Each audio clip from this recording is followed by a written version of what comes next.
Hello दोस्तों, मेरे YouTube channel पर आपका बहुत बहुत स्वागत है।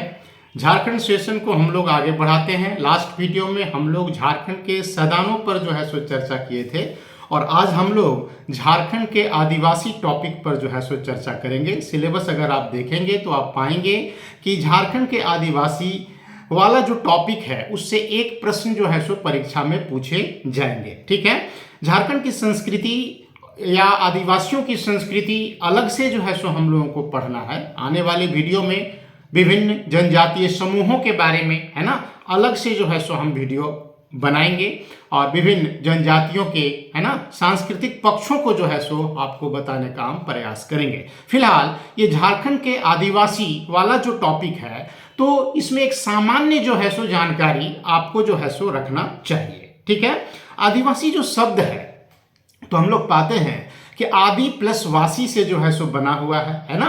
आदि और वासी का मतलब सीधा है कि जो किसी विशेष क्षेत्र में है ना आदि काल से जो है सो रह रहे हों, है ना, काफी लंबे समय से हजारों वर्षों से किसी विशेष क्षेत्र में जो लोग रह रहे हों वही आदिवासी है ना। ये जो आदिवासी शब्द है तो आदिवासी शब्द जो है सो बिल्कुल नया है, भले आदिवासी बहुत ही पुरातन है ना। हम लोग सबको पता है कि आदिवासी जो शब्द है तो इसका सबसे पहले उल्लेख जो है वो ठक्कर बापा के द्वारा जो है सो किया गया था, है ना। हम लोग को पता है कि ठक्कर बापा एक गांधीवादी जो है सो नेता थे। 1869 में जो है सो इनका जन्म हुआ था और 1951 में जो है सो इनकी मृत्यु हुई थी। इन्होंने 1922 में है ना भील सेवा के लिए जो है सो अपना जीवन समर्पित कर दिया। भील सेवा मंडल की जो है सो इन्होंने 1922 में स्थापना की थी, है ना। ये महात्मा गांधी के हरिजन सेवक संघ के महासचिव भी जो है सो रहे और इन्होंने ही सबसे पहले आदिवासी शब्द का जो है सो प्रयोग किया था, है ना। अब अगर हम लोग मानव शास्त्रीय दृष्टिकोण से देखें, है ना, मानव शास्त्रीय दृष्टिकोण से अगर हम लोग देखें तो पाते हैं कि आदिवासी कहेंगे किसको, तो यह एक ऐसा निर्जातीय समूह होता है ना। मतलब आदिवासी एक ऐसा निर्जातीय समूह होता है जिसकी एक विशिष्ट संस्कृति होती है ना। एक ऐसा निर्जातीय समूह जिसकी अपनी एक विशिष्ट संस्कृति होती है, अपनी एक स्वतंत्र जीवन शैली होती है, जिनका अपना जो है सो एक धर्म होता है और वह दुर्गम क्षेत्रों में जो है सो निवास करते हैं, है ना। पठारों में, पहाड़ों में, नदियों के किनारे, जंगलों में, है ना, इन लोगों का जो है सो निवास होता है सामान्यतः। तो मानव शास्त्रीय दृष्टिकोण से इसको इस प्रकार से जो है सो हम लोग परिभाषित कर सकते हैं, है ना। यहाँ और एक महत्वपूर्ण बात यह है कि भारत का जो संविधान है तो भारत के संविधान में आदिवासी को जो है सो परिभाषित नहीं किया गया है ना। कहीं से भी आदिवासी को डिफाइन नहीं किया गया है संविधान में और न ही भारत के संविधान में आदिवासी को निर्धारित करने का कोई मानक ही जो है सो उल्लेखित है ना। मतलब उसमें किसी मानक का भी जो है सो हम लोग नहीं देखते, कोई ऐसा मानक जिसके आधार पर किसी समूह को हम लोग आदिवासी घोषित कर सके, तो इसका भी जो है सो संविधान में जो है सो उल्लेख नहीं है ना। जनरली ये काम जो है वो सरकारों को सौंप दिया गया है कि सरकार अपने स्तर से अपने राज्य में देखे कि भाई उनके यहाँ निवास करने वाला अगर कोई ऐसा समूह है, कोई ऐसा समुदाय है जो कि आदिवासी होने लायक है तो वो राज्यपाल के माध्यम से जो है सो राष्ट्रपति को जो है सो भेजा जाता है ना। और राष्ट्रपति राज्यपाल की सलाह पर जो है सो किसी समूह को आदिवासी के रूप में चिन्हित करते हैं और संसद कानून बना करके उसको एसटी के रूप में, शेड्यूल ट्राइब के रूप में जो है सो शामिल करता है ना। तो हम लोग पाते हैं कि झारखंड जब हम लोगों का बना तो झारखंड जो बना तो उस समय हमारे यहाँ 30 जो है सो आदिवासी समूह था, है ना। मतलब कि 30 एसटी के अंतर्गत, मतलब शेड्यूल ट्राइब के अंतर्गत 30 एसटी शामिल थे। लेकिन आगे 2003 में हम लोग पाते हैं क्या कि कंवर जनजाति को और कोल जनजाति को भी जो है सो इसमें शामिल किया गया।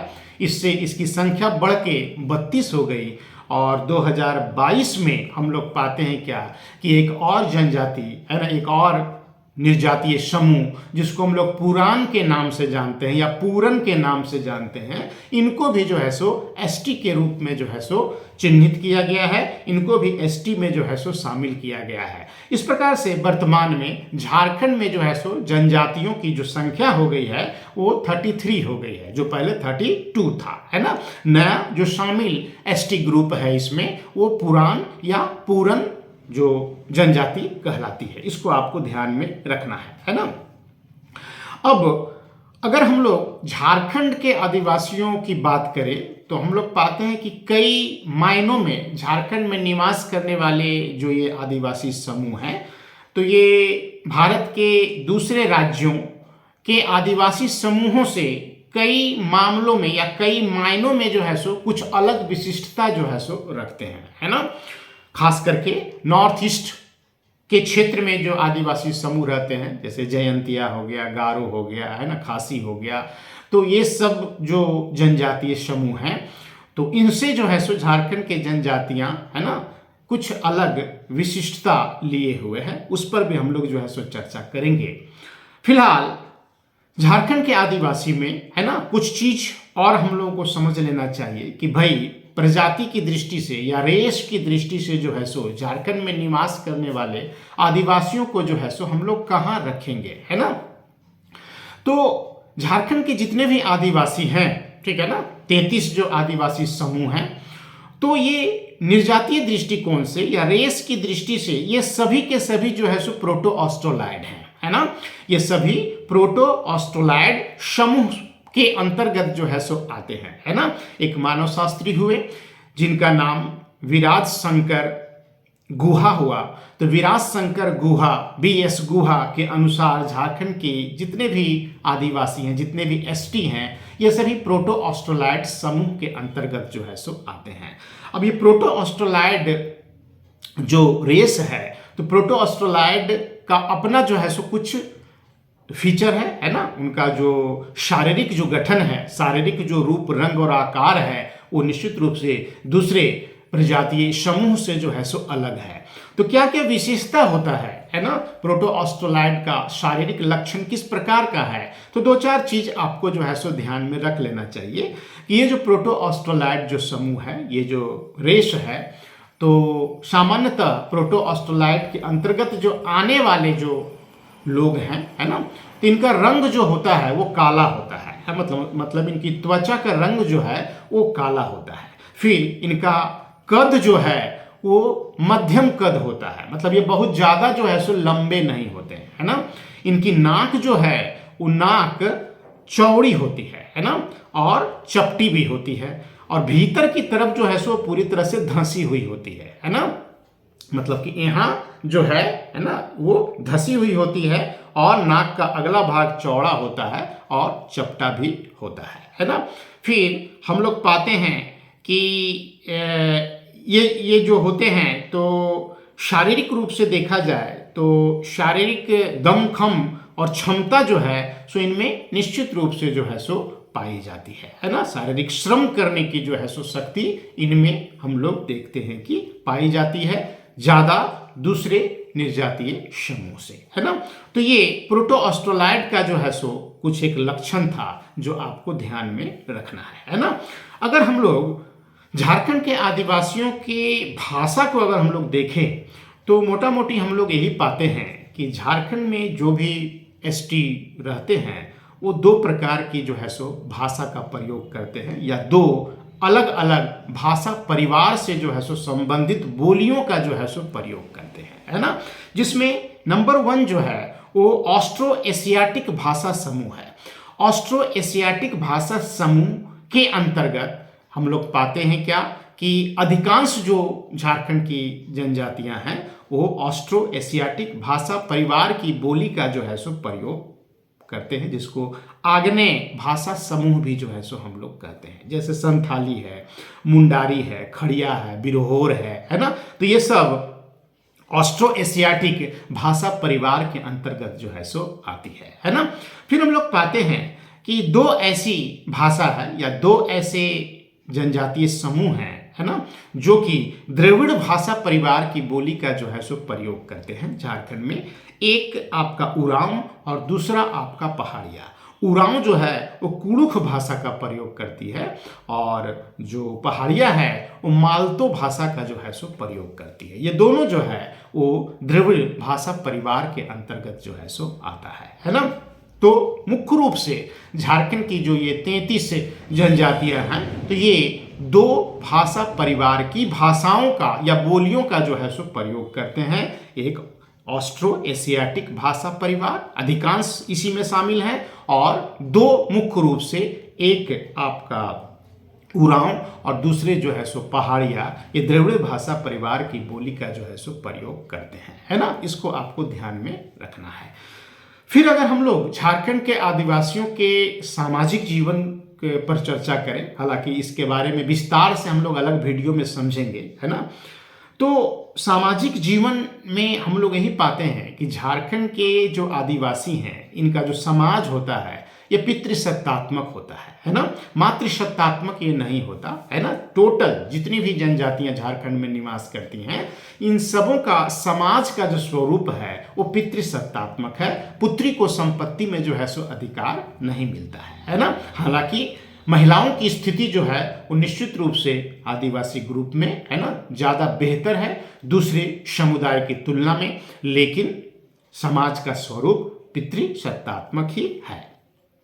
फिर इन लोगों में हम लोग एकल विवाह सामान्यतः देखते हैं, है ना, मतलब एक पुरुष जो है वो एक ही स्त्री से जो है सो विवाह करता है। हालांकि इसके कुछ अपवाद भी हैं, है ना। कुछ जनजातियों में एक से अधिक विवाह की भी परंपरा को हम लोग जो है सो देखते हैं, लेकिन सामान्य रूप से जो है सो इनमें एकल विवाह भी जो है सो प्रचलित है। फिर इनका जो परिवार होता है, तो इनका परिवार भी एकल परिवार ही होता है, न्यूक्लियर फैमिली इनका होता है, जिसमें पति पत्नी और उनके अविवाहित बच्चे जो हैं वो रहा करते हैं, है ना। संयुक्त परिवार हम लोग जो है सो आदिवासी समाज में नहीं देखते हैं सामान्य रूप से। फिर अगर हम लोग बात करें तो आदिवासी समाज में जो है वो बहुपति विवाह जो है सो नहीं होता, है ना, मतलब कि एक स्त्री के कई पति जो है सो नहीं होते, है ना, जो कि सामान्यतः नॉर्थ ईस्ट की जनजातियों में हम लोग जो है सो देखते हैं, है ना। जयंतिया, गारो, खासी आदि जो जनजातियां हैं नॉर्थ ईस्ट मेघालय वगैरह में, तो वहां पर हम लोग जो है सो एक स्त्री के कई पति को भी जो है सो देखते हैं, जो कि झारखंड में हम लोग नहीं देखते हैं, है ना। इसी प्रकार से झारखंड के आदिवासियों का जो समाज है, तो उसमें मुख्य रूप से हम लोग देखते हैं कि अरेंज्ड मैरिज ही जो है सो होता है, और इसमें आपका वधू मूल्य जो है वो चुकाया जाता है, ठीक है। अरेंज्ड मैरिज होता है, वधू मूल्य जो है सो चुकाया जाता है। इनके समाज में गोत्र की अवधारणा भी जो है सो हम लोग देखते हैं। समान गोत्र में जो है सो विवाह वर्जित होता है सामान्य रूप से, है ना, और सामान्य गोत्र में विवाह करना जो है सो बिल्कुल ही वर्जित इसमें जो है सो माना गया है। तो समाज का मोटा मोटी जो है सो बेसिक चीज आदिवासियों में, झारखंड के आदिवासियों में ये था, जो आपको ध्यान में रखना है। अब अगर हम लोग झारखंड के आदिवासियों के आर्थिक जीवन की बात करें, तो हम लोग पाते हैं कि ये कृषि भी करते हैं, शिकार भी करते हैं, कंदमूलों का संग्रहण भी करते हैं, और बहुत सारे शिल्पों से भी जो है सो ये जुड़े हुए हैं, है ना। मतलब कि इनका जो आर्थिक जीवन है, जीवन निर्वाह का जो इनका साधन है, तो हम लोग पाते हैं क्या कि इसमें हम लोग बहुआयामी स्वरूप जो है सो देखते हैं, है ना। कृषि के अतिरिक्त जो है हम लोग अन्य दूसरे चीजों को भी जो है सो देखते हैं, जिसमें आदिवासी इन्वॉल्व है ना। विभिन्न अलग अलग जाति, कुछ ऐसी जनजातियां हैं जो लोहा गलाने का काम करती हैं, है ना, तो कुछ एक ऐसा है जो बांस से संबंधित चीज़ों का जो है सो निर्माण करती है। मतलब अलग अलग प्रकार के शिल्पों से भी जो है सो ये जुड़ी हुई हैं, है ना। खेती भी करती हैं, और बहुत सारे ऐसे जनजातीय समूह हैं जो शिकार पर जो है सो अपना जीवन जीते हैं, है ना। जैसे झारखंड में अगर हम लोग पाएँ तो 33 जो एसटी हैं, तो उसमें 8 जनजातीय समूह को हम लोग आदिम जनजाति के नाम से जो है सो जानते हैं। तो ये जो आदिम जनजातियां हैं, है ना, तो जैसे असुर, विरहोर वगैरह, तो ये जो आदिम जो जनजातियां हैं, तो ये मुख्य रूप से अभी भी कृषि पूर्व की अवस्था में जो है सो रह रही हैं, है ना, और मुख्य रूप से शिकार ही जो है सो इनकी आजीविका का साधन है ना। तो हम लोग बहुत सारी जनजातियों में, है ना, जीवन निर्वाह के अलग अलग जो है सो साधनों का देखते हैं कि मौजूद है। अब अगर हम लोग इनके धार्मिक जीवन के बारे में अगर हम लोग बात करें, तो झारखंड में जो आदिवासी समूह हैं, तो मुख्य रूप से हम लोग देखते हैं कि ये लोग प्रकृति पूजक होते हैं। मतलब इनका जो धर्म है वो प्रकृति के इर्द गिर्द ही जो है सो घूमता है। प्राकृतिक शक्तियों की पूजा या अपने पूर्वजों की पूजा, है ना, गांव से संबंधित देवता या देवी, ठीक है, इस तरह का जो है सो कंसेप्ट है। जो मोटे तौर पर हम लोग कहें तो सरना धर्म का जो फीचर है ना, सरना धर्म की जो विभिन्न विशेषताएं हैं, तो झारखंड के आदिवासियों का जो धर्म है वो मुख्य रूप से सरना धर्म की विशेषताओं के जो है सो अनुरूप है ना, जो प्रकृति से जो है सो काफी जुड़ा हुआ है। अलग अलग जनजातीय समूहों का अलग अलग जो है सो फीचर है, देवी देवता हैं, उसकी चर्चा अलग से जो है सो हम लोग करेंगे। तो मोटा मोटी आपको यहाँ यहीं पर ध्यान रखना है कि यहाँ का जो आदिवासी है, झारखंड का जो आदिवासी है, वो प्रकृति पूजक है। प्राकृतिक शक्तियों की ही जो है सो पूजा ये लोग करते हैं, पूर्वजों की पूजा, है ना, गांव की रक्षा करने वाली देवी या देवता की अवधारणा का होना, उनकी पूजा करना, है ना, इस तरह का चीज हम लोग जो है सो यहाँ पर देखते हैं। मतलब इनका धर्म का स्वरूप जो है वो काफी सरल है, इसमें किसी तरह कोई आडंबर जो है सो नहीं है ना, बहुत ही सरल है और प्रकृति पूजक ये लोग होते हैं। ठीक है, तो झारखंड के आदिवासी से ये जो टॉपिक है, इससे एक प्रश्न हम लोगों का आता है एग्जाम में, तो इससे जुड़ा हुआ जो एक बेसिक बात था, है ना, तो वो बेसिक बात हम लोग यहाँ पर जो है सो चर्चा किए। और झारखंड के आदिवासी संस्कृति के अंतर्गत हम लोग 3300, ठीक है ना, जो जनजातीय समूह झारखंड में है या एसटी जो झारखंड में है, तो सब के बारे में हम लोग जो है सो अलग से विभिन्न चीजों को देखेंगे, उनकी संस्कृति के अलग अलग तत्वों को जो है सो देखेंगे, है ना। फिर अगर आप सिलेबस देखेगा तो सिलेबस में झारखंड की विशिष्ट पहचान वाला जो सेक्शन है, तो झारखंड की विशिष्ट पहचान वाले सेक्शन से जो 5 प्रश्न पूछे जाएंगे, उसमें झारखंड का सामाजिक स्थिति, आर्थिक स्थिति, है ना, राजनीतिक स्थिति, सांस्कृतिक स्थिति, ये सब डिटेल्स में जो है सो पढ़ना है। एक एक प्रश्न जो है सो इससे निर्धारित है, उस पर अलग वीडियो जो है सो हम लोग बनाएंगे, है ना। तो झारखंड के आदिवासी से संबंधित एक प्रश्न जो आपसे पूछा जाएगा, तो जितना बात आपको हम बताएं, ये मोटा मोटी दिमाग में जो है सो आपको सेट रखना है ना। ये टॉपिक जो है ये सामान्य जानकारी से जो है सो संबंधित है ना। डिटेल्स में अलग वीडियो में हम लोग झारखंड की संस्कृति के अंतर्गत फिर जो है सो आदिवासियों की चर्चा करेंगे। ठीक है, तो आज इतना ही, है ना। नेक्स्ट वीडियो में हम लोग अलग टॉपिक को लेकर के जो है सो आते हैं। धन्यवाद।